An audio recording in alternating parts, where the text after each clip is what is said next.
Some voices don't just entertain, they become part of a nation's soundtrack. And for more than 4 decades, Natalie Yorke has done exactly that. Whether on stage alongside Caribbean music legends, behind the microphone recording thousands of jingles and voiceovers, or representing Trinidad and Tobago as a cultural ambassador, she's really helped to shape the sound of our region while quietly leaving an extraordinary legacy. And now she's reflecting on that remarkable journey in a special production, The Journey of Me and Music, a celebration of the people, the performances, and the passion that have defined her life in music. It's a pleasure to welcome the woman affectionately known as the songstress of the Caribbean, Natalie Yorke. Good morning, Natalie. Good morning, Pamela. So happy to be here. Yeah, it's good to have you here. You look absolutely beautiful. Thank you for joining us this morning. Thank you. Thank you. So, Natalie, your career has spanned more than 4 decades. Now, looking back, what are some of the defining moments that really shaped your journey in music? Well, first of all, I just to be given the opportunity as a youngster, it's very sometimes very difficult for the older generation to trust the younger generation to do their work. So I just wanna. I remember doing being called to do the background vocals for Lord Kitchener. And I know that it was hard to give youngsters a chance because, they said that we don't understand the music. And I heard it all that we don't understand the culture. We don't know how to sing calypso. And it was true. So I was very grateful to given the opportunity at 21 years old to do background vocals for Lord Kitchener and the Mighty Sparrow. And also, one of the moments that I always remember going on to international artists, Grammy-winning artists. I got the opportunity to do a lead for Shabba Ranks when he came to Trinidad to do a concert. His lead vocalist at the time was unwell, so I got a call the night before the show to come do, if I could come perform. And I remember I entered this hotel room and walking through smoke, you know what that is.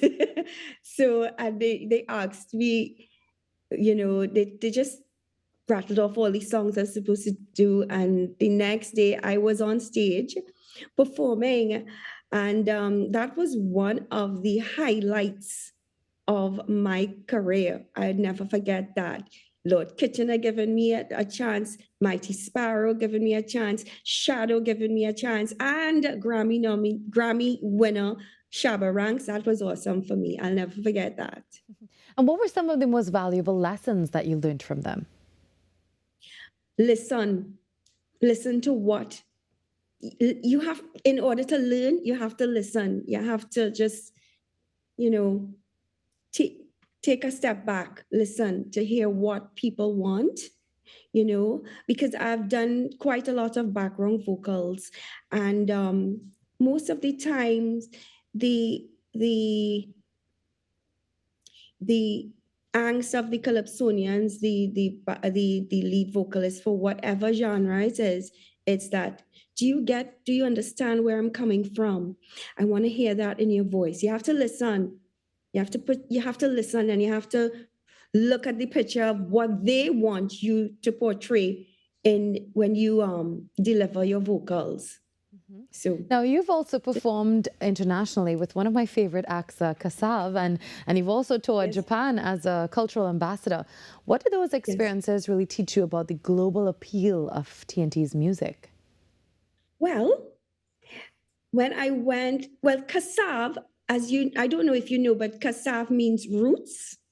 So Kassav's music is basically roots music, which that is what calypso and soca is. It's the roots of the people being expressed in song. So it was quite similar. So it was very easy for us to adapt. When I say us, there were 2 other girls from Trinidad that I worked with doing background vocals with Kassav.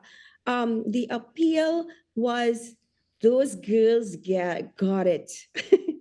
The appeal from the audience is like, oh my gosh, you all fit in like if you all belong here. And of course, it's because we understood the music and they loved Trinidad music. Of course, we took part of us over to Guadeloupe and Paris when we performed. They gave us an opportunity to put ourselves, our own roots, Trinidad and Tobago culture roots, the beat into their music. So that was quite fulfilling for us, for me, in a sense. You've also been called the jingle queen as well. You've recorded more than 2,000 commercial jingles and over 1,000 voiceovers. That's a lot, and that's really impressive.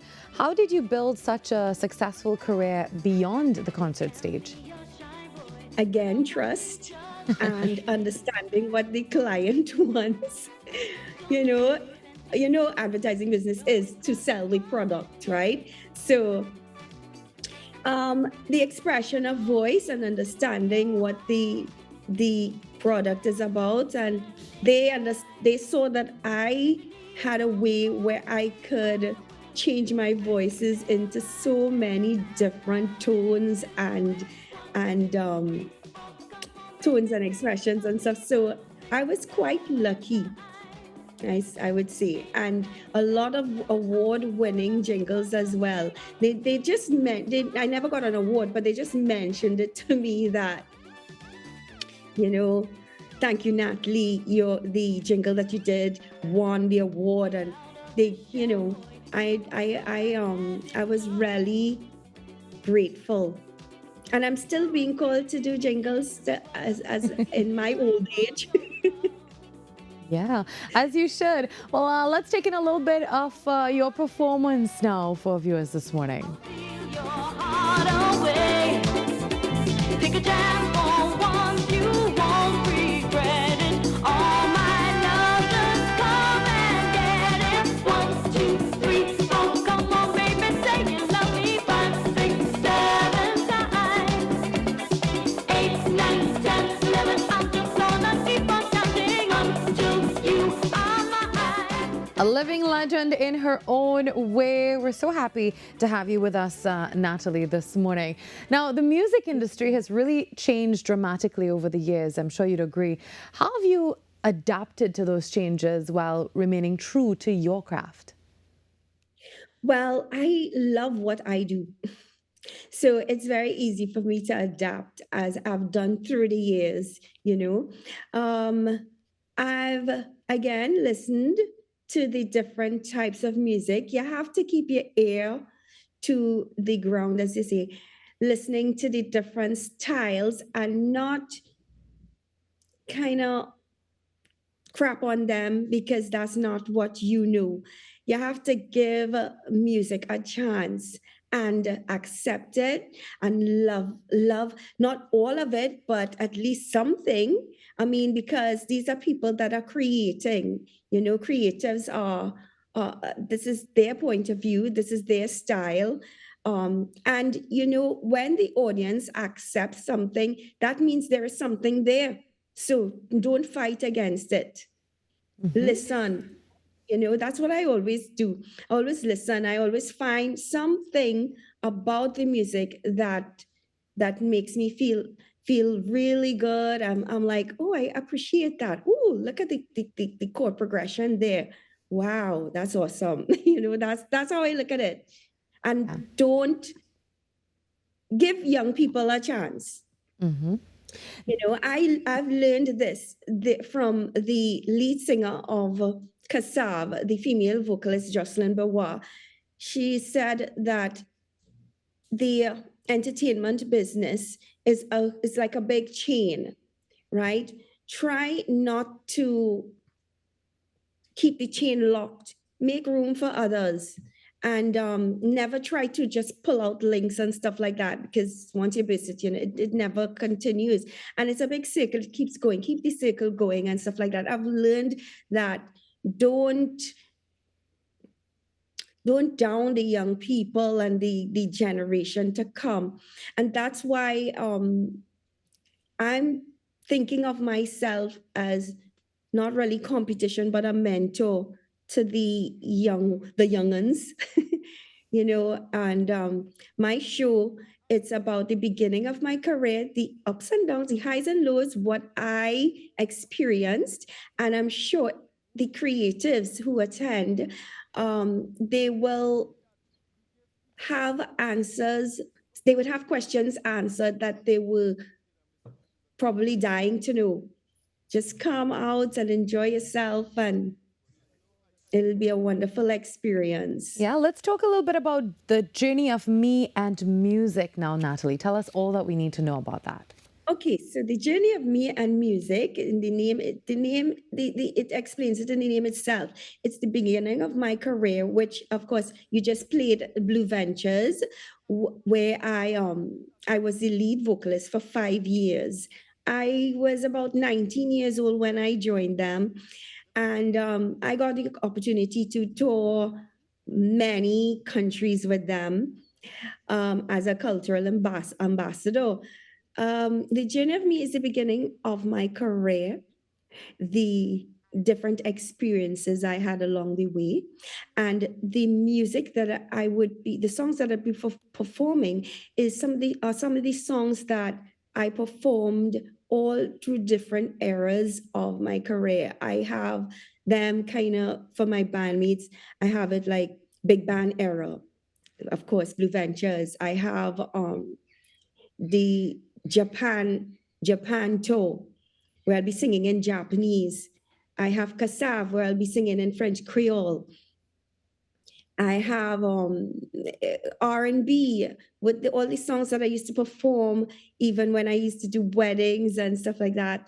R&B, pop, soca, chutney. I remember the first ever song that I performed with Blue Ventures.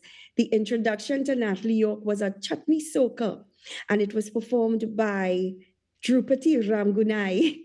And it was Mr. Bisessa. And when I sang this song, people thought I was Drupati. And I was like, no, I'm not Drupati. So yes, it was the beginning, the endless opportunities that I had to meet not only the icons of Trinidad and Tobago and the Caribbean, but international acts like Tony, and Shabba Ranks and Kassav. Well, So Natalie, it's all about, yes, go yeah, ahead. when people think a few years from now, what do you want your legacy to be? What do you want to be remembered as? I want my legacy to be, wow, she's amazing. And she really gave back, to her audience, to her fans. I really don't call them fans because I don't think of myself as that great, but people always tell me you're too humble and stuff like that. But I always find that I need to stay grounded. I want to stay open to anyone who comes up to me to talk to me and say hi. And there are people. I just want them to remember me as someone that's friendly and that knew her craft and gave back to Trinidad and Tobago, the Caribbean, that used her talent Yeah. All and right, used it Natalie. well. Thank you very much. You are definitely seen just like that by us here at Trinidad and Tobago today, and we're really happy that So you much spent this time fun. with us this morning. Have a beautiful day, and we'll talk to you soon. We're looking forward to the journey of me and music, and thanks for sharing a remarkable career and journey with us. Have a good day, and Thank we'll talk you. to you. All right, You take too, care. Kamala. All right, bye-bye.